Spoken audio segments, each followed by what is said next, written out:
እግዚአብሔር ተናግሯል ግን ልንወርሳት አንችልም ነው። ሁሌ ሰነፍ ሰዎች አንችልም ነው የሚሉት። የሰማችሁ ነው። በጎናችሁ ላለው ሰው እግዚአብሔር ትችላለህ ይልሃል በሉት። መውረስ ትችላለህ በሉት። መኖር ትችላለህ በሉት።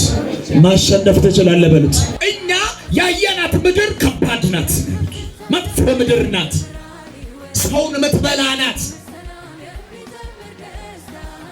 ሰውን የምትበላ ምድር ናት።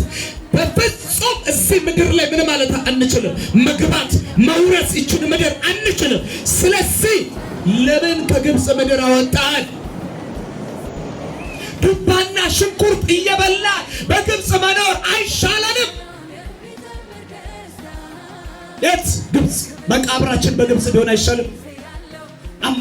አሟሟታችን እዛው ግብፅ ቢሆን አይሻልም? ቀባሪ ተሰጠናለህ ሙሴ በምድረ በዳ ቀባሪ